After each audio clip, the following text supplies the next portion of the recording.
So in yesterday's content update, we got the brand new Prime Series collection. We got a bunch of Prime players into the game alongside, the Jason Kipnis that has been out since day one. We got, Richie Sexton in the program.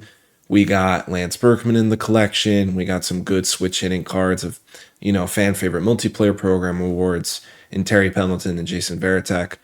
But today we're going to be putting all the Prime cards on a tier list, including Jason Kipnis. And we're going to be ranking them in order of who's better, and it's not just the 92s are one tier, 94s are another tier. Like some cards, the overall pretty much has no, I don't want to say it has no impact. It has some correlation, but it isn't the end-all do-all. So today we're going to be doing a Prime Series tier list. So let's get into it. Starting off with the C tier, we have Jason Kipnis, Bill Mazeroski, Luis Aparicio, Al Newhouser, and Robin Roberts. So starting off the C tier, we have Jason Kipnis. Now this Jason Kipnis card is the only one that did not come out yesterday. This Jason Kipnis card is the reward for the AL Central Live Series collection. So he's been a card that's been available since day one. And I feel like some people are going to be a little annoyed that I put Jason Kipnis in the C tier. And here's what I have to say. This tier list is not based on the card's overall production on the year.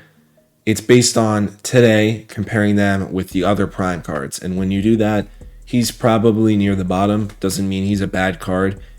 I never really used this card, but I know a lot of people did in the beginning of the year and liked him. But just comparing him to the other Prime cards that were released yesterday, which is the point of this tier list, this card definitely falls into C tier.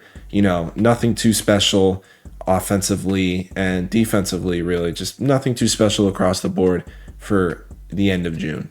Bill Mazeroski cards are never really good in MLB The Show. I'm just going to be brutally honest, and this card isn't as well. 90s in the contact and clutch, 106 vision, so he might get some singles for you. He's good defensively. That's pretty much why he's in the Hall here. He's really only in the Hall of Fame because of one homer. I'm going to be brutally honest. I don't want to discredit his career, but overall, this card is just not the best. He'll bring you good defense. He can bunt for you in Diamond Quest if you still want to do that. He'll have good contact and vision, but, nothing special. This Luis Aparicio card is kind of identical to Bill Mazeroski, except he can steal bases really well. He's a little better with his arm, and he's a little worse with the contact versus righties and a little worse for power. So, pick your poison with these two guys. Can't hurt to have a guy like Luis Aparicio on the bench where you can get a bunt down or be a defensive replacement, or a guy who can steal you bases. There's just one problem. The problem is this guy sucks offensively. He can only play short, and there are many better options for a defensive / base running replacement on your team's bench for the end of June. So definitely C tier for Aparicio. Now, Hal Newhouser, the only time I've ever used one of his cards was in MLB The Show 20 when he was first added to MLB The Show, that signature series card in the XP reward path. And I only really used him because he was a 98 that was well above the power creep for that time period of the year, which is probably why he was good. Overall, his cards are never really too great in MLB The Show. 90 for hits and Ks per 9. Pitching clutch only at 90 for end of June, starting July. Pitch mix is not horrible, but could be better. He throws really hard on the four seam, I'll give him that. And he is, he doesn't have a terrible pitch mix, but control is not there. The break is there, though. But it's just like, the only thing this guy's elite at is stamina. Newhouser just doesn't really bring much to the table. And then lastly, we have Robin Roberts. This is another starter who I don't think I've ever used in MLB The Show history. He's been in the game for a while. He's never really been a good card. I will give him credit. This card is probably the best pitch mix that Robin Roberts has ever had in MLB The Show. Four-seam curve, sinker, slurve, changeup. Control is elite. The break is pretty solid, and he throws pretty hard. But those per 9s are just absolutely pitiful for it being July 4th in a week. 85, 76 per 9s, just not going to do it. Moving on to the B tier, we have Ian Kinsler, Salvador Perez, Tommy Pham, Jim Cott, and Mike Cameron. Starting off the B tier, we have the first collection reward for the Prime series, and it's Ian Kinsler. This is one of the things where overalls may deceive you. This card is not one of the best cards in the Prime series. He's not even in the top 50%, really, I would say. I mean, ultimately, 9104 contact, 80-90 power with 100 clutch. He's a little more buffed offensively than Kipnis. You can even maybe compare him to Kipnis. And defensively, he has good fielding at second, but everything else isn't amazing. He can steal some bases too. But, comparing him to other guys in the Prime series, definitely not in the S or A tier. I'm putting him in the B tier. Now, Salvador Perez, you might consider him to be A tier, but I think he's B tier for a couple reasons. Let me just talk about the card itself first. I said in the content update video I made yesterday, this is like the most balanced card I've ever seen in my life. There isn't one thing that he does that is bad, but on the other hand, there isn't one thing that he does that is elite. I mean, offensively, he's in the 90s, 92, 90, 90, 84 vision. Okay, maybe discipline he sucks at. But, this is like the most balanced card ever. And for me, what that screams is B tier. Like, B tier is the definition of nothing special, but nothing bad. And so that's why I have Salvador Perez in the B tier, because he doesn't do anything at an amazing rate, but he's pretty solid.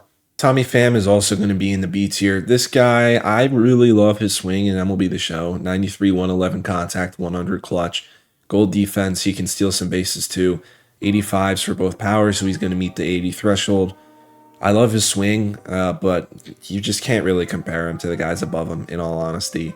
I think this is a decent card. I really hope that we can get like a 99 Tommy Pham somehow, because his swing is just so butter.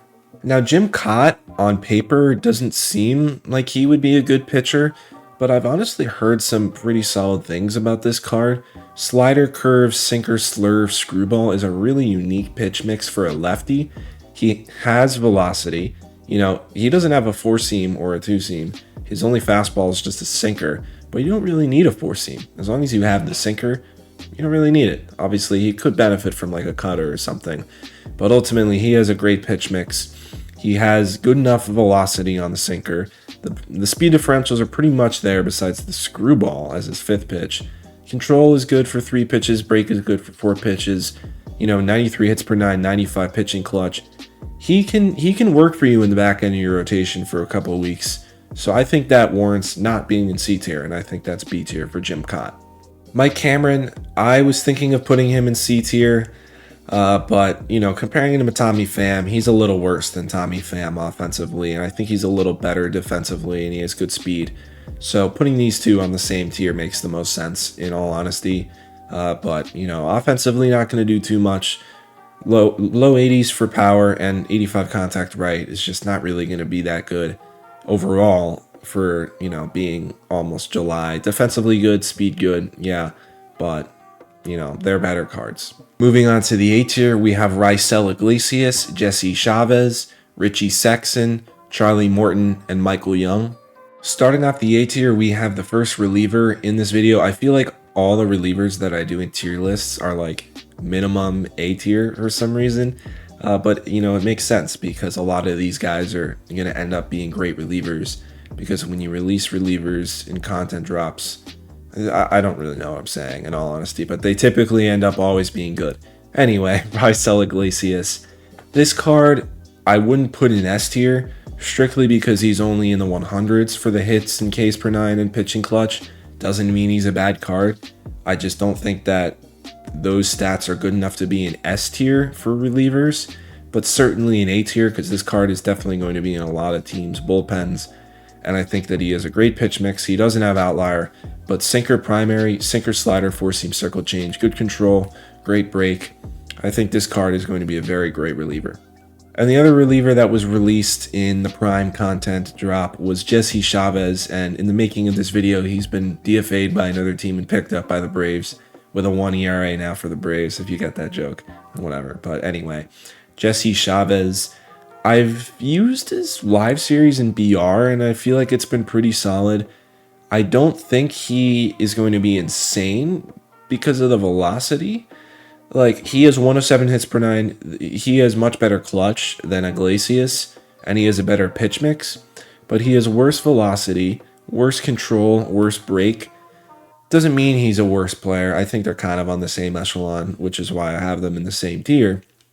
But it's kind of just like, who do you prefer? Do you prefer a guy with less clutch but more velocity and better control, or do you prefer a guy with less velocity and better clutch but a better pitch mix? So I think these two relievers are both A tier. Now, Richie Sexson was the final reward for the program in the Prime Series content update. And I think that on paper, this card is great. And I think it fits perfectly in A tier because when you compare him to a certain collection reward, he's not the same. But ultimately, 93 for both contacts, in the 100s for both power, 97 clutch. Defensively, he's not amazing, but I mean, it's fine. It's first base. First base defense matters the least, I would say. Doesn't mean it doesn't matter. But you know, he'll be silver at base parallel, not even with parallel one. He's a good bat. I think that a lot of teams are either going to have him or the Hank Greenberg in the XP reward path. They're kind of the same card, in all honesty. And you know, there are concerns with this card being 6'8". A lot of people don't like that. I personally don't mind using tall hitters. Some people do, but overall, just on paper, I think A tier. Now, Charlie Morton, I don't really think his cards are ever too good, but this card is probably the best Charlie Morton we've gotten on MLB of the show, unless we got some 99 sometime I'm forgetting about. Charlie Morton, he actually has velocity on this card. He has good hits per 9. He has good clutch. He has a great pitch mix. He has good speed differentials. The control is good for 3 pitches. The break is elite for 4 pitches. This card is very good and very strong. I think he's the best pitcher in the Prime series. I just can't put him in S tier when you have 85 Ks per 9. Like, that's just too low to be in S tier.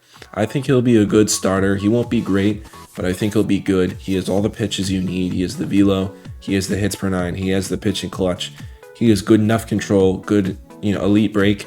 But when a few things are good enough and the Ks per 9 is not good enough, I think that is the only thing that holds him back from S. And rounding out the A tier, we have Michael Young from the Rangers. 112, 113 contact, 102 vision, 115 clutch. This guy is a beast. 75 for both powers. If you super fractor him, he will be in the 80 threshold, but that's a tall task. Defensively, better than most Michael Young cards. He's gold already at short. I think this card is like the ideal contact card. You can even make an argument that he's better than someone in the S tier, but I don't think he is. But regardless, this card is probably the best hitter that's not in the S tier. And overall, a great budget card, only 14K. And then lastly, in the S tier, we have Lance Berkman, Terry Pendleton, and Jason Varitek. Starting off the S tier, we have the final collection reward, Lance Berkman. Switch hitter, can play right, first, left, and center, all at silver defense. He has good enough speed for the outfield. I think most people are going to be putting this card at first base. The switch hitters are always great. 110, 100 contact, 105, 80 power, 109 clutch. Those numbers don't scream S tier to me, but when you compare him to the rest of the Prime series, it makes sense that he's at the top. Especially, he should be if he's the final collection. This Terry Pendleton card is great. A lot of people loved the Terry Pendleton card and the next card in the S tier when they had their low diamonds in the multiplayer program, the first one. And I feel like a lot of people are going to love this card too. 108, 120 contact, 105 vision, 125 clutch. Those are great numbers for this stage of the year. Switch hitter. Power could be a little better, but it's not terrible. Defensively, gold. He can play only third, though. Has okay speed. But ultimately, this is probably a more juiced version of Michael Young, and he's a switch hitter. And he's a little better defensively, so S tier for me. And then lastly, in the S tier, I think this is the biggest no-brainer out of all of them. Jason Varitek, another guy who had a low diamond in the first multiplayer program. This card is a beast. Switch hitting catcher. Haven't had enough of those this year. Defensively, 79 fielding, so, it's fine. You get one parallel and he's gold. Blocking, like his defense is solid. He's a switch hitter, which is great, super valuable. 96, 114 contact, 82, 95 power. He's good enough against righties, great against lefties. 101 clutch, helps him against righties, hurts him against lefties. I said this in the video yesterday. I would still take Santana over this card, but I truly think the only two catchers in the game that are better than Varitek are Schwarber and Santana. And Schwarber's expensive and Santana's collection is expensive. This guy is 60K, but ultimately he's much more attainable, and I think that he's a great option. So definitely S tier. So yeah, that's going to be it for this video. If you guys are new here, follow me on all my social medias, Instagram, Twitter, TikTok, but most importantly, make sure to subscribe on here on YouTube. So yeah, see you guys next one. Peace.